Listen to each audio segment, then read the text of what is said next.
ನೋಡ್ರಿ, ಬೇಗ ಆಗುವಂಥ ಬೆಳ್ಳುಳ್ಳಿ ಒಗ್ಗರಣೆ ಮಂಡಕ್ಕಿನ ಯಾವ ಥರ ಮಾಡೋದು ಅಂತ ತೋರಿಸ್ತಾ ಇದ್ದೀನಿ.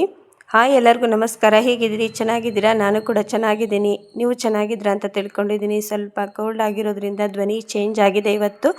ಬನ್ನಿ ಮತ್ತೆ ಯಾವ ಥರ ಮಾಡೋದು, ಹೇಗೆ ಮಾಡೋದು ಅಂತ ತೋರಿಸ್ಕೊಡ್ತಾ ಇದ್ದೀನಿ. ಇಲ್ಲಿ ನೋಡಿ, ಮೊದಲಿಗೆ ನಾನು ಮಂಡಕ್ಕಿ ತೊಗೊಂಡಿದ್ದೀನಿ. ಕೆಲವೊಂದು ಕಡೆ ಚುರುಮರಿ ಅಂತಾರೆ, ಕೆಲವೊಂದು ಕಡೆ ಮಂಡಕ್ಕಿ ಅಂತ ಕರೀತಾರೆ. ಮತ್ತು ಇಲ್ಲಿ ನಾನು ಶೇಂಗಾ ಕಾಳನ್ನ ಫಸ್ಟಿಗೆ ಕರೆದು ಇಟ್ಕೋತೀನಿ. ಅದರಲ್ಲೇ ಮಿಕ್ಸ್ ಮಾಡಿ ಹಾಕಿದರೆ ಅಷ್ಟೊಂದು ಟೇಸ್ಟ್ ಬರೋದಿಲ್ಲ. ತುಂಬ ಸೀತಾದಾಗ ನೀವು ಈ ಥರ ಮಂಡಕ್ಕಿನ ಮಾಡ್ಕೊಂಡು ತಿನ್ಬೋದು. ಇಲ್ಲಿ ಮೊದಲಿಗೆ ನಾವು ಶೇಂಗಾ ಕಾಳನ್ನ ಕರ್ಕೋಬೇಕು. ನೋಡಿ, ಇವಾಗ ಸ್ವಲ್ಪ ಕೆಂಪಾಗೋವರೆಗೂ ಇದನ್ನು ನಾವು ಕರ್ಕೊಳ್ಳೋಣ. ಬನ್ನಿ ಫ್ರೆಂಡ್ಸ್, ವಿಡಿಯೋ ಸ್ಕಿಪ್ ಮಾಡ್ದಂಗೆ ನೋಡಿ. ಎಲ್ಲರೂ ಸಪೋರ್ಟ್ ಮಾಡಿರಿ. ನಿಮ್ಮೆಲ್ಲ ಸಪೋರ್ಟು ನಮಗೆ ಭಾಳ ಬೇಕಾಗೈತಿ. ದಯವಿಟ್ಟು ಎಲ್ಲರೂ ವಿಡಿಯೋ ನೋಡಿ ಸಪೋರ್ಟ್ ಮಾಡಿ ಮತ್ತು ಲೈಕ್ ಕೊಡೋದನ್ನು ಮರಿಬೇಡ್ರಿ.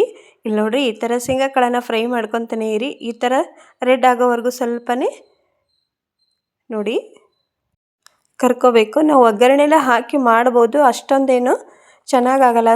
ಒಬ್ಬೊಬ್ಬರು ತಿಂತಾರೆ, ಒಬ್ಬೊಬ್ಬರು ತಿನ್ನಲ್ಲ ಅಲ್ವಾ. ಅದಕ್ಕೆ ಸಪ್ರೇಟಾಗಿ ನೀವು ಶೇಂಗಾ ಕಾಳನ್ನ ಕರೆದಿಟ್ಕೊಳ್ಳಿ. ಇವಾಗ ನೋಡಿ, ಅದೇ ಬಾಣಲೆಯಲ್ಲಿ ಸ್ವಲ್ಪ ಜೀರಿಗೆ ಮತ್ತು ಸಾಸಿವೆ, ಕರಿಬೇವು, ಬೆಳ್ಳುಳ್ಳಿಯನ್ನು ಜಜ್ಜಿಟ್ಕೊಂಡಿದ್ನಲ್ಲ ಅದನ್ನ ಹಾಕ್ತಾಯಿದ್ದೀನಿ. ತುಂಬ ಸೀತಾದಾಗ ನೀವು ಈ ಥರ ಮಾಡ್ಕೊಂಡು ತಿನ್ಬೋದು. ಮಂಡಕ್ಕಿನ ತುಂಬ ಸಿಂಪಲ್ಲಾಗಿ ಮಾಡ್ಕೋಬೋದು. ನೋಡಿ, ಇದಕ್ಕೆ ಬೆಳ್ಳುಳ್ಳಿ ಒಗ್ಗರಣೆ ಮಂಡಕ್ಕಿ ಅಂತ ಕರಿತೀವಿ ನಾವು. ಇವಾಗ ಇದನ್ನು ನಾನು ಗ್ಯಾಸ್ ಆಫ್ ಮಾಡಿಬಿಟ್ಟು ಇದಕ್ಕೇ ನಾನೀಗ ಸ್ವಲ್ಪ ಅರಿಶಿನ ಪುಡಿ ಅಂದರೆ ಟರ್ಮರಿಕ್ಕು ಮತ್ತು ಸ್ವಲ್ಪ ಉಪ್ಪು, ಸಕ್ಕರೆ, ಚಿಲ್ಲಿ ಪೌಡ್ರ್, ಉಪ್ಪು, ಸಕ್ಕರೆ, ಚಿಲ್ಲಿ ಪೌಡ್ರು ಮತ್ತು ಅರಿಶಿನ ಪುಡಿ ಹಾಕಿಬಿಟ್ಟು ನೀಟಾಗಿ ಕಲಿಸ್ಬೇಕು ನೀವು ಒಗ್ಗರಣೆನ. ನೋಡಿ, ಬೆಳ್ಳುಳ್ಳಿ ಒಗ್ಗರಣೆ ಮಾಡಿದರೆ ನೀವು ಮಂಡಕ್ಕಿಗೆ ಆವಾಗಲೇ ಬಿಸಿ ಇರುವಾಗಲೇ ಹಾಕಿದ್ರು ಮಂಡಕ್ಕಿ ಏನು ಮೆತ್ತಗಾಗೋದಿಲ್ಲ. ನೋಡಿ, ಫಸ್ಟು ನೀಟಾಗಿ ಎಲ್ಲದನ್ನು ಮಿಕ್ಸ್ ಮಾಡಿಕೊಂಡು ಈ ಕಡೆ ನಾನು ಶೇಂಗಾ ಕಾಳನ್ನು ಕರೆದಿಟ್ಕೊಂಡಿದ್ನಲ್ಲ ಅದಕ್ಕೆ ಸ್ವಲ್ಪ ಉಪ್ಪು, ಖಾರ ಪುಡಿ ಹಾಕಿಬಿಟ್ಟು ಮಿಕ್ಸ್ ಮಾಡ್ತೀನಿ.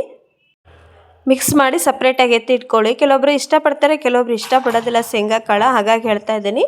ನೋಡಿ, ಇವಾಗ ಇದಕ್ಕೆ ಫ್ರೈ ಮಾಡ್ಕೊತಿದ್ದೀನಿ. ತುಂಬ ಅಂದರೆ ತುಂಬ ಕೋಲ್ಡ್ ಆಗಿದೆ, ನನಗೆ ಮಾತಾಡೋಕ್ಕೂ ಬರ್ತಾಯಿಲ್ಲ. ಆದರೂ ನಾನು ವಿಡಿಯೋ ಮಾಡಿದ್ದೀನಿ. ದಯವಿಟ್ಟು ವಿಡಿಯೋ ನೋಡಿ ಎಲ್ಲರೂ ಸಪೋರ್ಟ್ ಮಾಡಿರಿ ಅಂತ ನಿಮ್ಮ ಹತ್ರ ಕೇಳ್ಕೊತೀನಿ. ಇವಾಗ ಈ ಕಡೆ ಮಂಡಕ್ಕಿನೂ ತೊಗೊಂಡಿದ್ನಲ್ಲ, ಅಂದರೆ ಚುರುಮರಿನೂ ತೊಗೊಂಡಿದ್ನಲ್ಲ, ಇವಾಗ ಕ್ಲೀನ್ ಮಾಡ್ಕೊಂಡು ತೊಗೊಂಡಿದ್ದೆ ನಾನು ಮೊದಲಿಗೆನ.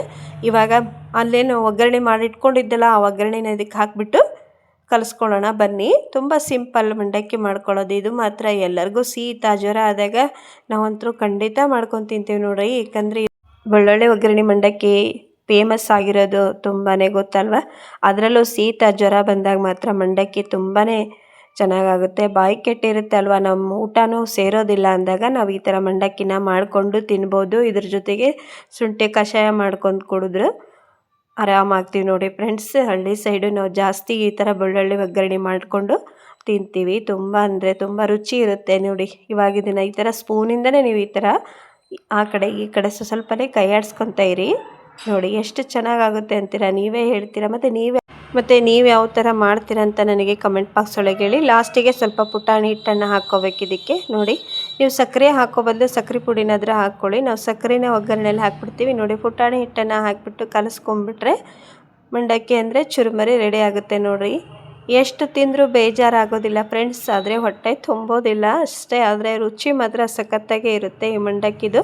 ದಯವಿಟ್ಟು ಒಂದ್ಸಲ ನೀವು ಮಾಡ್ಕೊಂಡು ತಿನ್ನಿ ಅಂತ ಹೇಳ್ತೀನಿ. ಮತ್ತು ತುಂಬ ಸಿಂಪಲ್ಲಾಗಿರೋ ರೆಸಿಪಿ ಹೇಳ್ಕೊಟ್ಟಿದ್ದೀನಿ, ದಯವಿಟ್ಟು ಸಪೋರ್ಟ್ ಮಾಡಿರಿ.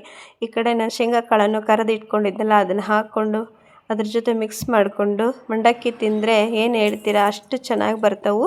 ಒಂದೇ ಒಂದು ಸಲ ಟ್ರೈ ಮಾಡಿರಿ, ನೀವೇ ಹೇಳ್ತೀರಿ ನನಗೆ ಎಷ್ಟು ಚೆನ್ನಾಗಿದ್ವು ಅಂತ. ಮತ್ತು ನೀವು ಯಾವ ಥರ ಮಾಡ್ತೀರಾ ಅಂತ ಕಮೆಂಟ್ ಬಾಕ್ಸ್ ಒಳಗೆ ಹೇಳೋದನ್ನು ಮರಿಬೇಡಿ. ಮತ್ತೆ ಸಿಗ್ತೀನಿ. ಧನ್ಯವಾದಗಳು.